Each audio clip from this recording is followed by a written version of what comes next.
다음 중 멀티콥터 착륙 지점으로 바르지 않는 것은?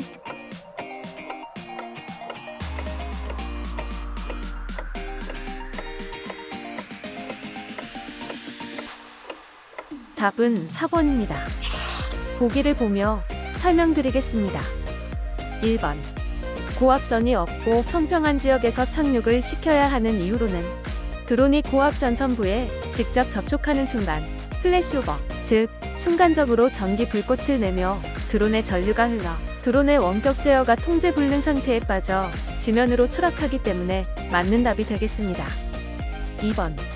바람에 날아가는 물체가 없는 평평한 지역에서 착륙을 시켜야 하는 이유는 드론이 착륙을 하고 있는 중에 바람에 날아가는 어느 물체에 부딪히게 되면 추락 위험이 있기 때문에 평평한 지역에서 착륙을 시켜야 합니다. 따라서 맞는 답입니다. 3번. 평평한 해안 지역에서 착륙은 주변의 장애물이나 혹은 착륙하면서 위험을 초래할 수 있는 위험 요소들이 없기 때문에 맞는 답이 되겠습니다. 4번. 평평하면서 경사진 곳에서 착륙은 착륙장에 경사가 지면 기체가 기울어지면서 프로펠러가 파손되어 위험을 초래할 수 있기 때문에 틀린 답이 되겠습니다. 다음 중 6000피트 이하에서 발생하는 구름의 종류는 어느 것인가?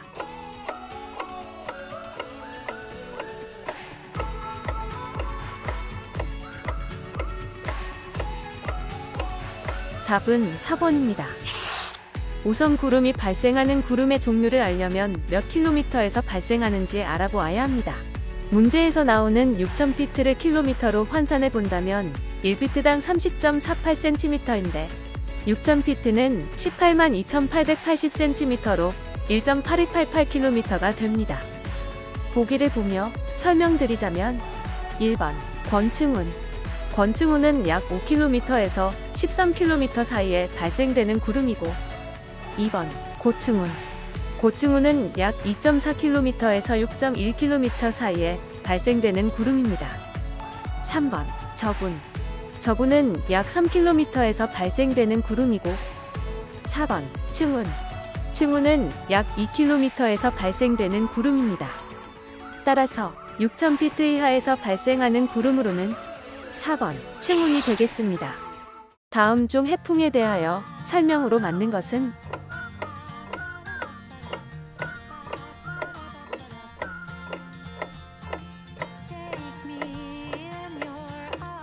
답은 3번입니다. 우선 육지와 바다의 온도 차이에 대해 설명드리자면 육지는 낮에 빠르게 온도가 올라가며 밤에는 빠르게 식고 바다는 낮에 천천히 온도가 올라가며 밤에는 천천히 식습니다. 해풍은 낮에 비교적 따뜻한 육지, 비교적 차가운 바다 사이에서 기압차로 인해 기압이 높은 바다에서 기압이 낮은 육지로 부는 바람입니다. 한마디로 차가운 바다 쪽에서 따뜻한 육지 쪽으로 바람이 불게 되는데 낮의 해상에서 육지로 부는 바람이라고도 합니다. 따라서 답은 3번이 되겠습니다. 다음 중 안개 설명 중 알맞은 것을 고르시오.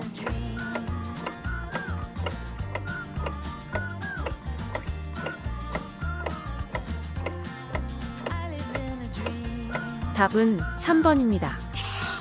보기를 보며 설명드리겠습니다. 1번 활승안개. 활승안개란 수증기의 냉각에 의한 안개 중 하나입니다. 습한 공기가 산 경사면을 타고 상승하며 팽창함에 따라 공기가 단열 냉각되면서 발생하는 안개입니다. 2번 복사안개. 복사안개란 지면의 공기는 찬지표에 의해 많이 냉각되고 그 위의 공기는 상대적으로 적게 냉각되어 올라갈수록 기온이 높아지며 무거운 찬 공기가 따뜻한 공기 위에 위치하며 발생하는 안개입니다. 3번 이류안개. 이류안개란 차가운 지면이나 수면 위, 즉 해면 위로 따뜻한 공기가 이동해 오면 공기의 밑부분이 냉각되어 응결이 일어나는데 바다안개라고도 합니다. 4번 증기안개. 증기안개란 차가운 공기가 상대적으로 따뜻한 수면으로 이동할 때 물표면에서 증발이 일어나 차가운 공기 중에 수증기가 첨가되어 발생하는 안개입니다. 다시 문제로 돌아가서 보겠습니다. 차가운 지면이나 수면 위로 따뜻한 공기가 이동해 오면 공기의 밑부분이 냉각되어 응결이 일어나는 안개이다. 대부분 해안이나 해상에서 발생한다 라는 것은 3번 일요안개가 되겠습니다. 다음 중 비행 승인을 받기 위해 필요하지 않은 것은 어느 것인가?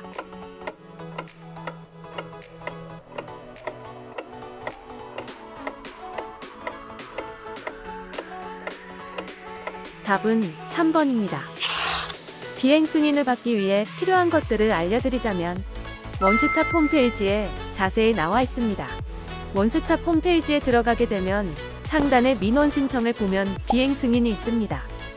비행 승인을 클릭하면 비행 승인 신청을 할 수 있는데 내용들을 살펴보자면 신청인과 비행 계획이 있습니다. 신청인은 비행 승인하는 사람에 대한 정보를 작성해야 하며 비행 계획은 비행기간, 목적, 구역 등이 있습니다. 다음으로는 비행장치가 있는데 비행장치에는 사용하는 기체에 대한 정보들을 작성하면 됩니다. 다음으로 보시면 조종자가 있는데 조종하는 사람의 성명, 생년월일, 주소, 자격번호 또는 비행 경력을 작성하시면 됩니다. 그리고 첨부 파일이 있는데 첨부 파일에는 사용하는 기체의 사진, 체험 및 성능표, 신고 증명서, 안전성 인증, 조종자 증명서, 보험 가입 증명서, 사용사업 등록증 외 기타 첨부 파일이 있습니다. 비행 승인에 관한 영상은 청년항공 채널에 들어온 비행 승인 신청 방법을 참고하시면 되겠습니다. 다시 문제로 돌아가서 보겠습니다. 1번 비행 경로와 고도는 비행 계획에 나와 있기 때문에 맞는 답입니다. 2번 조종자의 비행 경력은 조종자의 자격번호 또는 비행 경력에 나와 있기 때문에 맞는 답이 되겠습니다. 3번 비행장치의 정비일지는 비행 승인을 받기 위해 필요하지 않기 때문에 틀린 답이 되겠고 4번 조종자의 자격증의 소지 유무는 첨부 파일에 조종자 증명서가 있기 때문에 맞는 답이 되겠습니다. 따라서 3번이 틀린 답이 되겠습니다. 다음 중 비행 승인을 받기 위해 필요하지 않은 것은 어느 것인가?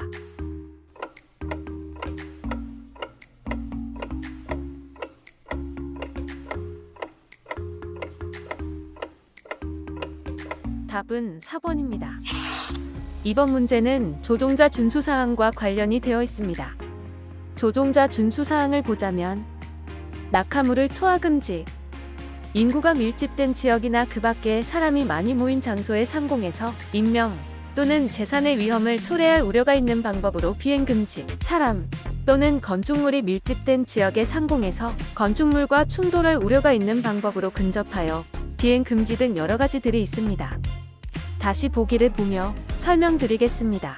1번 인파가 많고 차량이 많은 곳,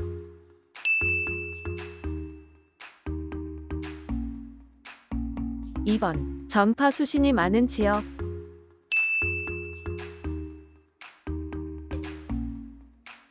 3번 전깃줄 및 장애물이 많은 곳은 건축물이 밀집된 지역의 상공에서 건축물과 충돌할 우려가 있는 방법으로 근접하여 비행 금지이기 때문에 틀린 답이 되겠습니다.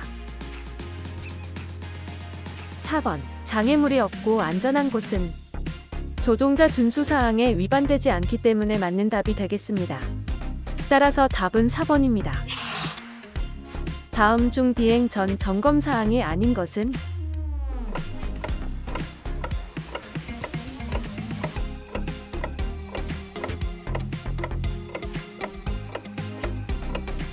답은 3번입니다. 비행 전 점검은 기체를 이륙하기 전에 기체의 이상 유무를 점검하는 것입니다. 기체 점검 사항으로는 배터리의 이상 유무, 모터 및 변속기 상태, 프로펠러 깨짐 유격 단차 상태, 암대 및 고정 클램프 고정 상태, 메인 프레임 고정 상태 등이 있습니다. 자세한 내용은 청년항공 채널의 기체 점검 영상을 참고하시면 되겠습니다. 다시 보기를 돌아가서 보면 1번 모터 및 기체의 전선 등 점검, 2번 조종기 배터리 부식 등 점검, 4번 기기 배터리 및 전선 상태 점검은 비행 전 점검 사항에 해당이 되기 때문에 맞는 답이 되겠고 3번 스로틀을 상승하여 비행해 본다는 비행 전 점검 사항이 아니기 때문에 틀린 답이 되겠습니다. 따라서 답은 3번이 되겠습니다. 다음 중 항공장애등 설치 기준은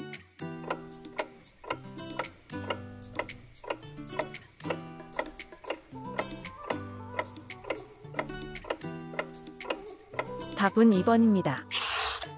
항공장애등과 AGL, MSL에 대해 설명드리겠습니다. AGL이란 절대고도라는 뜻으로 비행 중인 항공기에서 항공기 바로 밑에 지표로부터의 수직거리, 고도를 의미합니다. MSL이란 평균 해수면이라는 뜻으로 1일, 1개월, 1년 등의 해수면 평균 높이로 구해진 것입니다. 항공장애등이란 야간 항공에 장애가 될 염려가 있는 높은 건축물이나 위험물의 존재를 알리기 위한 조명장치입니다. 항공장애등 설치 기준은 지표면으로부터 150m 이상인 고층 건물, 철탑 기둥 형태의 구조물, 풍력 터빈, 현수선 케이블 등 이들을 지지하는 탑이 있습니다. 지표면으로부터 150m 이상을 피트로 환산해 본다면 약 500피트가 됩니다. 따라서 고도는 500피트이고 지표면으로부터의 높이이기 때문에 AGL이 되겠습니다. 다시 문제로 돌아가서 보면 답은 2번 500피트 AGL이 되겠습니다.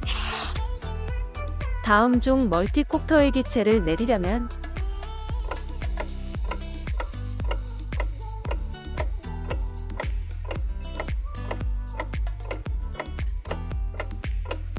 답은 3번입니다.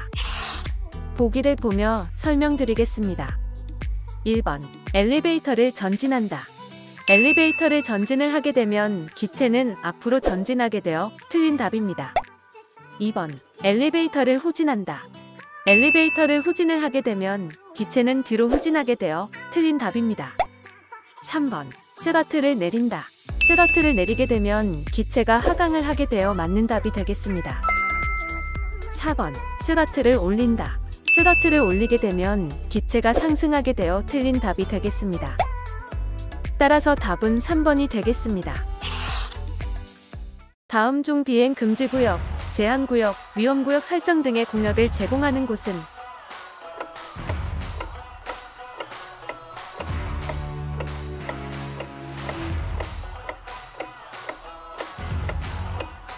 답은 1번입니다. 보기에 나오는 용어들을 알아보자면 1번 노탐. 노탐이란 항공고시보라고 불리며 항공보안을 위한 시설, 업무 또는 방식 등의 설치와 변경, 위험의 존재 등에 대해서 운항 관계자에게 국가에서 실시하는 고시로 기상정보와 함께 항공기 운항에 없어서는 안 될 중요한 정보입니다. 2번 AIC.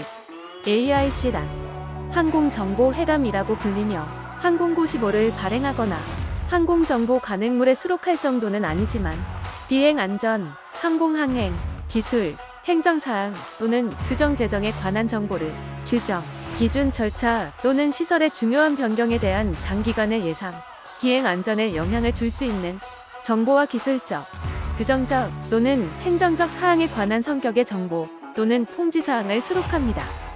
3번 AIP. AIP란 항공정보 간행물이라고 불리며 국제민간항공협약에 의거하여 각 가맹국의 주관청이 각국 공역에서의 비행장 및 지상 원조시설, 항공통신, 항공기상, 항공교통규칙, 수색구조 및 항공로 따위의 안전하고 능률적인 운항에 필요한 각종 정보를 수록한 간행물입니다. 4번 AIRAC.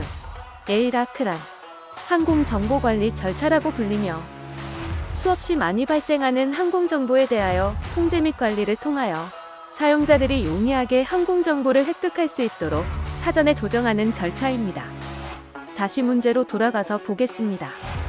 비행금지구역, 제한구역, 위험구역 설정 등의 공역을 제공하는 곳은 안전운항을 위한 항공정보 등 위험의 존재 등에 대해서 운항 관계자에게 국가에서 실시하여 고시해주는 1번 노탐이 되겠습니다. 도움이 되셨다면 구독과 좋아요 부탁드립니다.